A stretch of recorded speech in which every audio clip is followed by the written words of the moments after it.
Sa video na ito ay pag-uusapan po natin ang pagbagsak ng presyo ni Shiba Inu ng halos 8% at ang tanong ng marami kung makakabangon pa ba siya. Pero teka, bago po tayo kabahan o mangamba, may mga senyales na baka ito na ang tinatawag na local bottom o ang pinakamababang punto ng presyo ni Shiba Inu bago ito muling tumaas. Sa tulong po ng dalawang on-chain metrics, yan po ang tinatawag na age consumed at 30-day MVRV, susuriin natin kung may pag-asa pa ba itong si SHIB. Kaya ayan, bago po tayo magpatuloy ay pakibasa na lamang po muna ang disclaimer dito sa ibaba ng ating screen. Ayan, simulan po natin sa kung ano po ang nangyari kay Shiba Inu nitong mga nakaraang araw.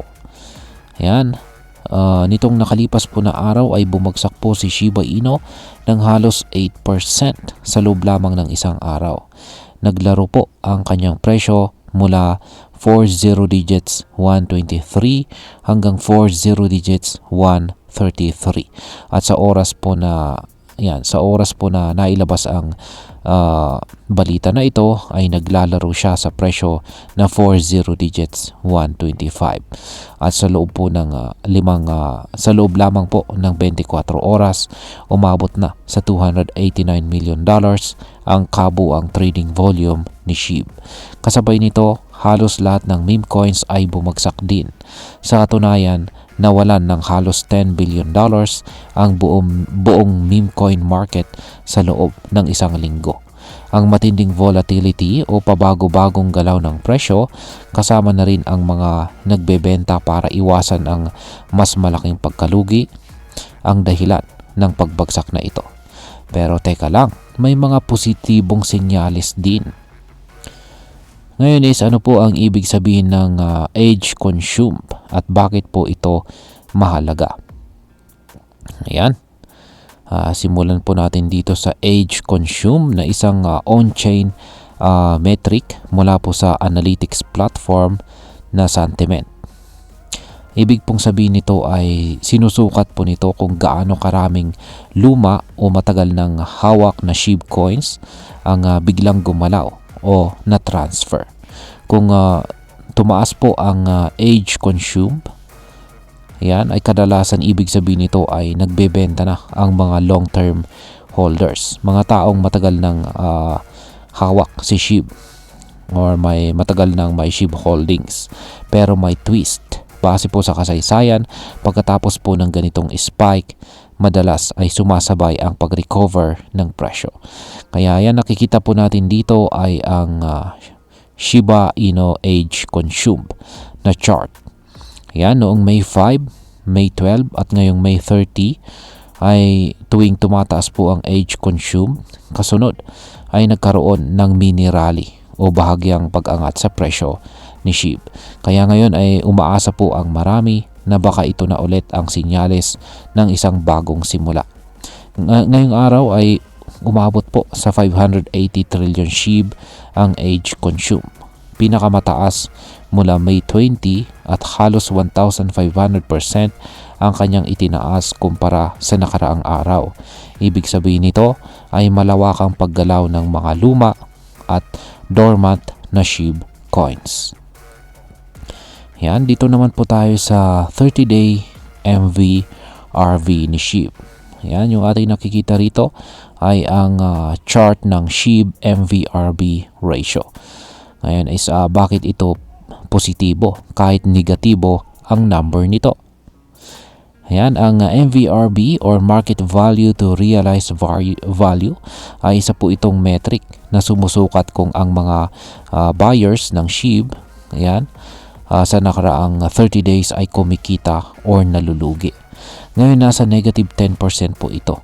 Ibig pong sabihin karamihan sa mga bagong SHIB holders ay lugi ng 10%. Pero bakit po ito bullish? Yan, bullish ito dahil historically tuwing ang MVRV ay bumabagsak sa sobrang negatibong level, ibig sabihin ay oversold na si SHIB. Sobrang baba na ang presyo at malamang ay magkakaroon ng bounce pabalik pataas. Sa madaling salita, kapag halos lahat ng bagong holders ay nalulugi, karaniwan ay ito na ang point kung saan nagsisimulang bumili muli ang mga investors. Ngayon ay meron bang banta sa recovery ni Shiba Inu? Kahit na may mga bullish metrics gaya po ng age consumed at saka MVRB, may isa pang sinyales na dapat nating bantayan. Meron pong 2 trillion SHIB tokens ang nailipat kamakailan lamang sa mga centralized exchanges. Kapag ang isang token ay nalilipat papunta sa mga exchanges, kadalasan ito ay para ibenta. At kapag sabay-sabay ang bentahan, lalong bumabagsak ang presyo.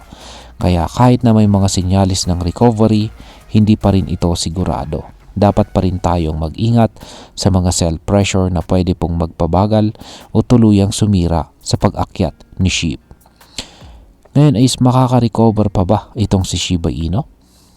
Kung susuriin po natin ang mga datos, may mga malinaw na sinyales na posibleng nasa bottom na si Shiba Inu. Ang pagtaas po ng age consumed at ang pagbagsak ng MVRB ay parehong nagpapakita sa mga nakaraang pagkakataon na nagsimula ang recovery pagkatapos ng ganitong sitwasyon. May analysis pa nga mula sa CoinGate na nagsasabing may posibilidad na bumalik sa presyong 40 digits 2 ang presyo ni SHIB sa mga susunod na linggo dahil sa pattern na tinatawag na Rising 3 Methods, isang bullish candlestick pattern sa trading. Pero kailangan po nating tandaan, volatile po ang crypto. Walang kasiguraduhan, ang mga ganitong metrics ay guide lamang at hindi po garantiya. Ngayon ay pag-usapan na po natin ang posibleng epekto nito para sa atin bilang mga Pinoy, crypto traders at investors ni Shiba Inu. Para sa atin, mahalagang bantayan po natin ang mga on-chain metrics tulad po ng age consumed at saka MVRB. Hindi lang presyo ang dapat nating tinitignan, kundi pati ang mga galaw ng buong ecosystem ni SHIB. Kung meron ka pong SHIB holdings, baka panahon na para magdesisyon kung maghuhudol ka pa o mag-aabang ng bounce para magbenta. At kung naghahanap ka ng entry point, baka ito na yung tamang timing, pero dapat ay may risk management ka pa rin. Bilang panghuli, ang masasabi ko naman tungkol dito ay para sa akin, si Shiba Inu ay isang batang matigas ang kanyang ulo, pero meron siyang potensyal. Kahit bumagsak siya ngayon, hindi pa tapos ang laban. Ang mahalaga ay naiintindihan natin kung bakit siya bumabagsak at kung ano ang mga posibleng dahilan para siya ay bumangon muli. Dito sa mundo ng crypto, hindi po sapat ang hype. Kailangan nating maging data-driven at marunong magbasa ng sinyales. Kung si SHIB ay muling aakyat, dapat ay may sapat po tayong kaalaman at disiplina para samantalahin ito. Kaya mga ka-crypto, huwag po tayong puro to the moon na mindset. Mas malaga ang tamang strategy, risk management at saka syempre kaalaman. At ayan, hanggang dito na lamang po tayo sa video na ito mga ka-crypto. Marami pong salamat sa panonood. Ingat po tayo lagi at God bless po sa ating lahat.